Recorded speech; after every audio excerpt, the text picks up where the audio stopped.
아니 근데 그러면 저 게르다 타로를 본인이에요? 게르다 아니, 그럴 타로가 수가 촬영한 여군의 모습인데요. 저도 이 사진을 책에 게재하고 싶었던 이유 중에 하나가 저 사진을 보면 이 게르다 타로를 보는 것 같아요. 특히나 이 사진, 특히나 다큐멘터리 사진은 사진관 언제나 카메라 뒤에 남아 있잖아요. 그렇죠.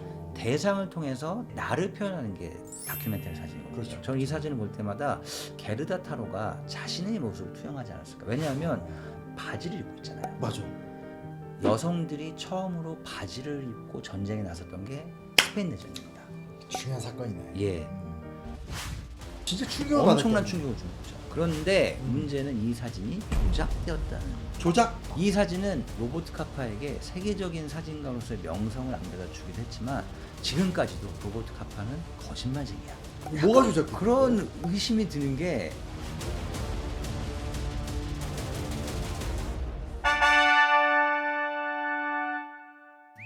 안녕하세요, 심영환입니다. 저번에 나오셨다가 즐거운 시간을 보냈던 얼마 전에 저한테 연락이 왔죠. 나 파리 간다. 올림픽 취재. 올림픽 취재하러 간다는 자랑을 굳이 하시고 자기 책 나온다고 그러면서 자기 온다고 그래서 그래 이건 숙명이다. 김경훈 기자님 오셨습니다. 기자님 안녕하세요. 네, 아유 반갑습니다.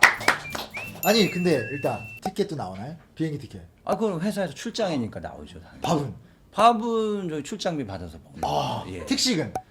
특식이요? 그러니까 예를 들면 이제 좀 더 이제 여러분들이 TV에서 보시는 그거를 위해서 많은 게 아주 정교하게 미리 다 세팅이 되고 그걸 보여주기 위해서 많은 뭐 사진 기자들뿐 많은 미디어가 엄청나게 많은 준비들을 합니다. 생각보다 재미없다.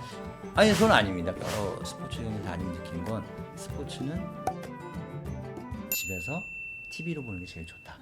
아 얘기가 그렇게 하는 거예요? 아, 맞습니다, 맞습니다. 네. 책 하나 쓰셨어요?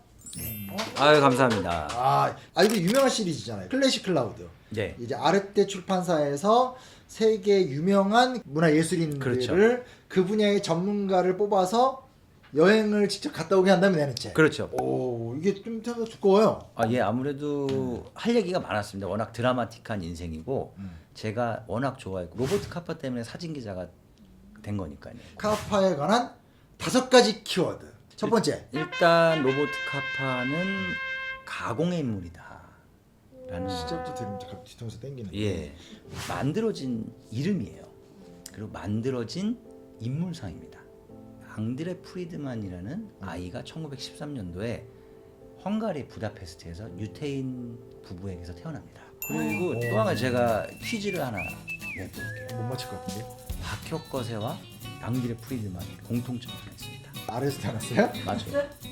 무슨 말이야? 그러니까 앙드레 프리드만이 태어날 때 3가지 어. 좀 특별한 점이 있었어요. 하나는 육손이, 손이 손가락이 하나 더 있었어요. 그리고 또 하나는 애가 이미 머리가 덥수룩해서 태어났고, 3번째는 양막이라고 그러죠. 뱃속에서 아이를 싸고 있는 주머니인데 보통의 아이들은 이게 다 찢어져서 아이만 나오거든요. 근데 로버트 카파는 그 막에 쌓여서 마치 알에서 태어난 것처럼. 재밌다. 저 이런 분만 모셔요. 수준 있고 품격 있고 재밌는 이야기. 그 당시가 앙드레가 태어났을 때가 1차 세계대전이 끝나고 오스트리아 헝가리 제국이 무너졌던 시기예요. 그렇죠. 그렇기 때문에 그 전까지 헝가리가 유럽의 중심에 내는 한순간에 변방이자 경제적, 정치적, 사회적 무척 어려워지게 되죠. 그러면서 그 당시에 유럽 전체에 반유대주의가 이제 태동이 하게 됩니다. 그와 동시에 사회주의라든가 여러 가지 이념들이 생기게 되죠. 그러면서 유대인으로서 이제 여러 가지 핍박도 받고 그러면서 자연히 카파는 이제 사회주의에 경도되게 되죠. 그러다가 이제 공산주의자들과 접촉을 했는데 그것 때문에 이 비밀 경찰에 잡히게 됩니다. 그렇게 해서 어린 나이에 이제 풀려나지만 대신 추방을 당하게 됩니다. 그렇게 해서 처음 갔던 곳이 독일이에요. 독일. 근데 당시 독일이 이 카파의 운명을 결정해 줍니다. 그때 그 당시까지만 해도 앙드레는 사진과 전혀 관련이 없던 사람이었어요. 근데 당시 독일은 인쇄 산업이 발달하고 잡지 산업이 발달하면서 포토 저널리즘, 그때는 르포르타주라고 했는데 이게 막 태동을 하고 있다. 르포르타주. 처음에는 이 정치학교에 들어가서 글을 쓰는 저널리스트가 되려고 했어요. 그랬는데 일단 언어가 안 되고, 근데 사진은 지금도 그렇지만 만국 공통어지 않습니까? 그쪽에서 이제 사진 기자 일을 시작을 합니다. 하지만 그와 동시에 독일에서는 이제 히틀러가 집권을 하게 되죠. 그치. 그러면서 파시즘, 반유대주의가 생기면서 여기서는 위험하다. 다음 가게 되는 곳이 프랑스 파리입니다. 파리를 가서 카파의 인생에서 반드시 거론되는 유태인 여성을 하나 만납니다. 예. 두 번째는 자연스럽게 게르다 타로로 가는 그렇죠. 거예요? 게르다 타로는 사진 에이전시에서 비서를 활동하던 여성이었어요. 아직 기사는 아니고. 예, 그러니까 사진을 아직 뭐 잘 모르던 하지만 사진 비즈니스에 대해서 잘 알고 있던 사람입니다. 그리고 타이프라이팅, 그 당시 여성이 타이프라이팅 친다는 거 아주 인텔리였잖아요. 그리고 외국어도 5개국어 능통하고 그러니까 둘이 사랑에 빠지면서 이 게르다 타로가 봤을 때 카파라는 이 사람은 다듬어지지 않은 원석 같은 다이아몬드구나. 어떻게 하면 내가 성공을 시킬까. 그렇게 해서 게르다 타로가 일단 외모를 미국 사람처럼 바꿔놓습니다. 가공인물을 만들어요. 로버트 카파라는 그때 이름을 지어준 거예요? 그렇죠. 그래서 로버트 카파라는 사진 기자가 미국에서 와 있습니다. 저는 그 사람의 비서고 여기 앙드레라는 사람은 암실 기사입니다. 전략적이네. 그렇죠. 전략적으로 이렇게 해서 사진값이 마구마구 올라가. 일단 사진 잘 찍었으니까. 그렇죠. 게르다 타로는 이제 불만이었던 거예요. 왜냐하면 앙드레가 점점 로버트 카파 일치화가 돼가고 내가 로버트 카파라고 주장하기가 힘들어진 상황이 된 거잖아요.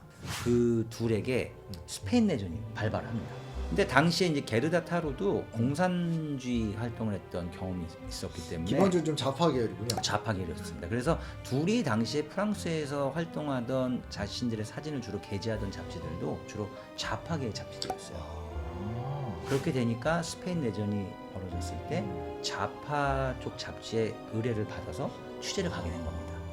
이게 나에게 사진가로서 다시 태어날 수 있는 정말 중요한 기회가 되겠구나. 그러면 스페인 내전 때는 이제 카파가 아니라 게르다 타로라는 이름으로 활동을 하기 시작을 한 거예요? 그렇죠. 독립적으로 게르다 타로가 자신의 사진을 찍게 됩니다. 근데 그러면 저 게르다 타로를 본인이에요? 게르다 그럴 타로가 수가 촬영한 여군의 모습인데요. 저도 이 사진을 책에 게재하고 싶었던 이유 중에 하나가 저 사진을 보면 이 게르다 타로를 보는 것 같아요. 특히나 이 사진, 특히나 다큐멘터리 사진은 사진가는 언제나 카메라 뒤에 남아 있잖아요. 그렇죠. 대상을 통해서 나를 표현하는 게 다큐멘터리 사진이거든요. 그렇죠. 저는 이 사진을 볼 때마다 게르다 타로가 자신의 모습을 투영하지 않았을까. 왜냐하면 바지를 입고 있잖아요. 맞아. 여성들이 처음으로 바지를 입고 전쟁에 나섰던 게 스페인 내전입니다. 중요한 사건이네. 예. 그래서 그 전까지는 여성들이 전쟁에서의 역할이 주로 이제 후방에서 간호를 한다든가. 그치. 그래서 스페인에서도 저 여군들 중에는 아버지한테 쫓겨난 사람도 있었다 그래요. 그치. 감히 여자가 바지를 그치, 이런 그치. 거죠. 예. 게르다 타로는 스페인에 남아 있고 로버트 카파가 이제 잠시 넘어갔어요. 그래서 이제 게르다 타로는 난 이제 혼자 잘 일할 수 내가 있어. 할 수 있어. 네, 공화군 측의 전황을 취재를 하고 돌아오던 중에 그들이 탄 차가 공화군 같은 측 탱크에 부딪히게 됩니다. 이 안에 내장 기관에 손상을 입어서 병원으로 후송됐지만 곧 돌아가시게 됩니다. 그렇게 해서 게르다 타로는 세계 역사, 우리의 역사에서 종군 여성 사진 기자 중에 전쟁 중 사망한 첫 번째 여성 종군 사진 기자는 기록이 남깁니다. 근데 지금 비석을 보니까 26살. 너무 이른 나이에 죽었다. 정말 꽃다운 나이에 돌아가셨고, 그래서 당시 게르다 타로가 죽었을 때 아주 커다란 뉴스가 됐다고 해요. 그리고 로버트 카파는 당시 파리에 있었는데 그 당시만 해도 뭐 전화나 이런 게 잘 원활하지 않았으니까 신문을 보고 게르다 타로의 이 비보를 들었다고 하고, 그래서 그 무덤이 지금도 파리에 남아 있습니다.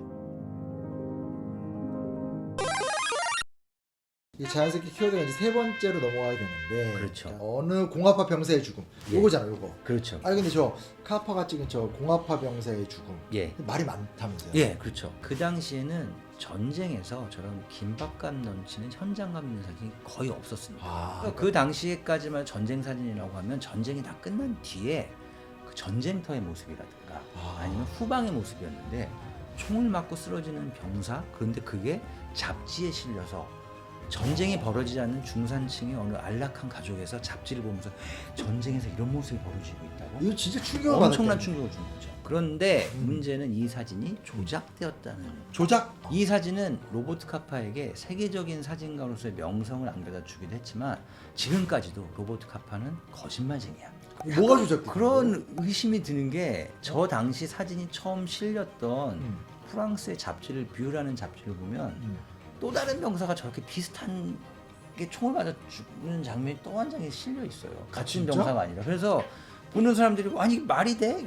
그 당시 카메라가 지금 카메라처럼 막 정말 그 재빠르게 찍을 수 있는 뭐 순간을 포착할 수 있는 카메라랑은 조금 다르거든요. 조금 그런 게 그렇죠. 포착이 어려운데 아니 이 사람은 지금까지 평생 보지도 못한 장면을 혼자 같은 현장에서 2장을 찍었다고? 아. 그게 이제 하나였고 또 이제 그 이후에 증언이 저 당시에 실제 저 전쟁이 없었다 그런 이야기도 있고. 근데 이제 문제가 뭐냐면 여러 가지 의구심이 있을 때 지금은 사진이 디지털이즘 예전엔 하나의 필름이었잖아요. 그죠 그죠. 사진을 찍으면 이걸 한 장 한 장 크게 프린트 인화를 하기 전에 필름 사이즈로 이제 전체적으로 이 어떤 사진을 찍었나 봅니다. 이 흐름을 보면 야 여기 멀쩡하게 서 있다가 여기 쓰러졌는데 또 일어나? 이런 장면을 보면 연출이다. 그건 알지. 이거 알 수 있는데 저 당시 그 사진이 안 남아있어요. 이 장면가. 그럼 그냥 요거 한 건, 요거 한 하나 컷만 남아있어. 심지어 필름 원본도 안 남아있어. 바로 얘기 나오겠네. 요거 일부러 없앴다. 그러니까 그런 얘기가 나오고 야 그럼 그 밀착인화는 왜 안 내놓는 거야? 근데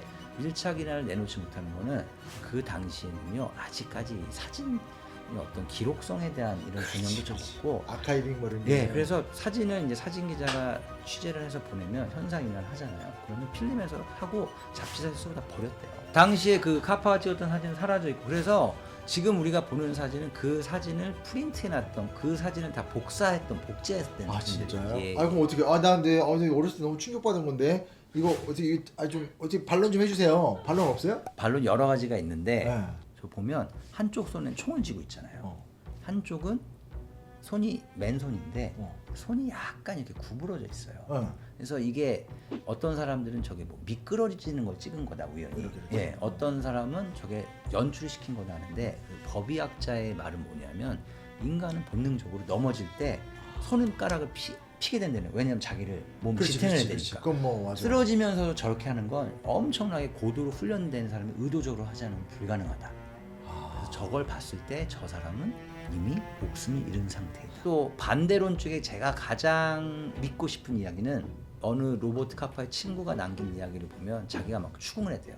가짜지? 막 그랬더니 로버트 카파 울면서 실은 그런 연출 사진을 찍고 있는데 갑자기 저격병이 총을 맞고 이 사람이 죽은 거다. 연출 사진 도중에 우연히 찍힌 죽음의 사진이다. 결론적으로 이야기하면 이 논쟁은 끝나지 않았다. 끝나죠. 앞으로 어떤 새로운 게 계속 새로운 게 나오고 있어요. 재밌겠다. 자, 책은 사서 보셔야 됩니다. 네. 키워드 4.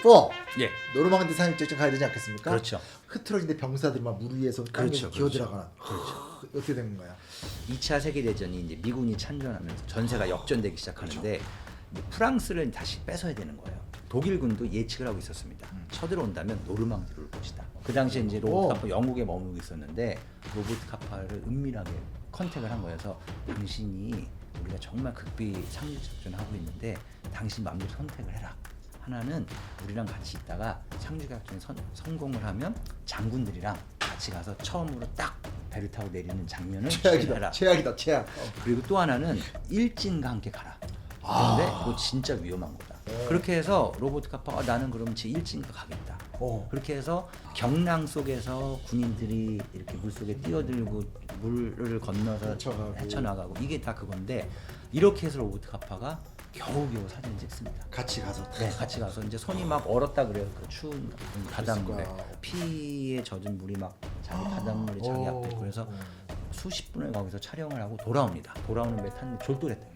너무 힘들어서. 너무 지쳐서. 그렇게 해서 당시 로버트 카파가 사망설을 누르게 됐습니다. 더 비극적인 사실은 그 필름을 근데 이게 로버트 카파는 정말 비즈니스 관계 대단했던 게 이 사진을 빨리 보내야 된다. 그렇지. 왜냐하면 이게 마감 이 사진 기자는 아무리 사진 좋아도 소용없어요. 마감 전에 나가야 되는 겁니다. 타이밍에 맞춰서 겨우겨우 런던에 있는 라이프지의 헤드쿼터를 보냅니다. 그렇게 해서 라이프지에 있던 이 사람들이 다 기다리고 있던 거예요. 왔다 해가지고 이 사진은 현상을 하고 있는데 필름은 옛날에 이제 현상 액이라는 걸 갖고 현상을 하기 때문에 젖어 있잖아요. 그렇기 때문에 건조기라는 데로서 급속도를 빨리 말려야 됩니다. 그래야 이거 인화를 하는데 온도 조절을 잘못해서 녹아버린 거예요. 미친 거 아니야? 그렇죠. 그래서 11장만 사진이 겨우 남았고 그 사진도 고열 때문에 포커스가 찍을 때 포커스가 안 맞은 게 아니라 그 필름이 녹아서 저렇게 지금 포커스가 안 이게 맞게 나고 흐트러져 보이는 게 그렇죠. 찍을 때 잘 찍은 건데 그렇죠. 근데 라이프지에서 이 사진을 게재를 하면서 너무 긴장되고 공포의 순간이요. 사진 기자의 손이 떨리고 있었다는 표현을 써요.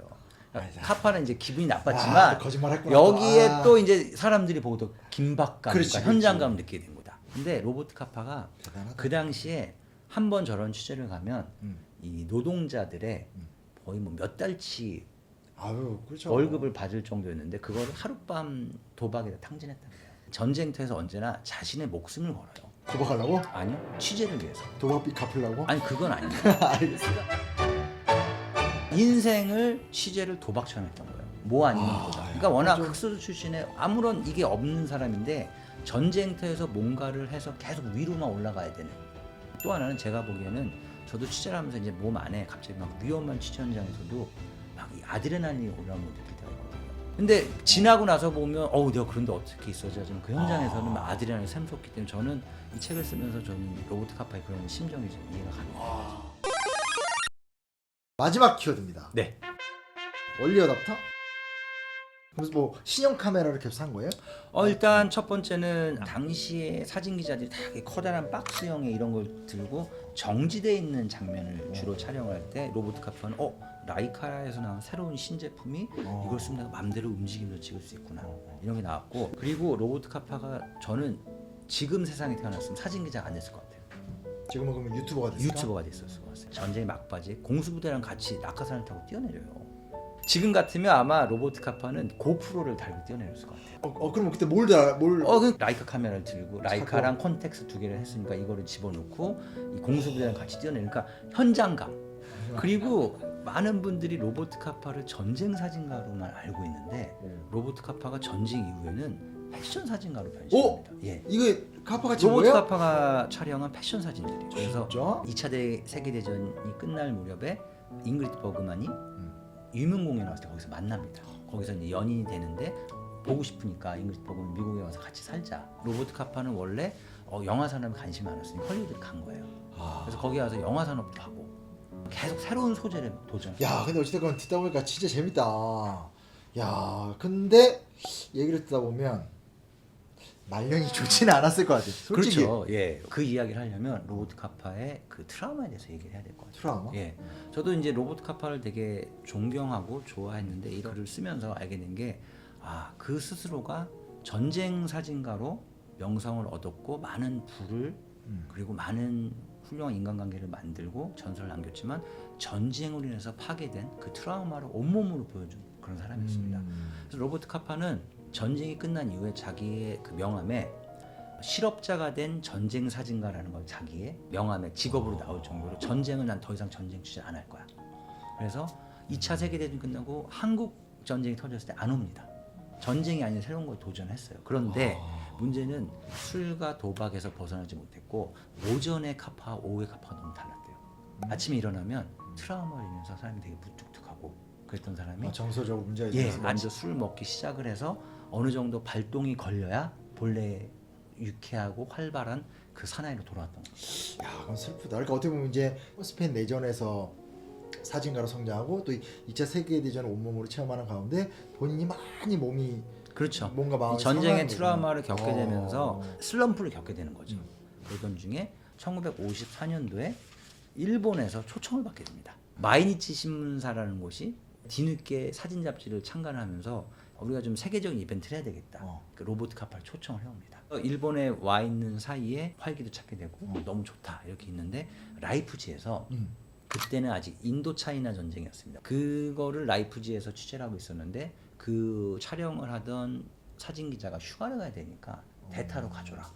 평상시 로버트 카파 같은 갈 리 없죠. 전쟁은 지긋지긋한데. 지긋지긋하고 아니 로버트 카파가 대타로 사진 기자를 간다? 말이 안 되죠. 주변에서 다 말렸다 그래요. 근데 야 이거는 누가 정이고 누가 선인지도 모르는 진흙탕 같은 싸움이 된 전쟁이야. 솔직히 추악한 전쟁이었죠. 그치? 예, 그렇죠. 이걸 카파 네가 가는 게 말이 안 된다. 논조도 틀리고 이거 가지 마라. 주변에 다 그랬는데 카파는 가게 됩니다. 그 이유는 하나는 자기가 이제 재기하고 싶어서, 또 하나는 경제적인 이유로 갔는데 정말 아무것도 벌어지지 않는 전장에서 지뢰를 밟아서 사망을 하게 됩니다.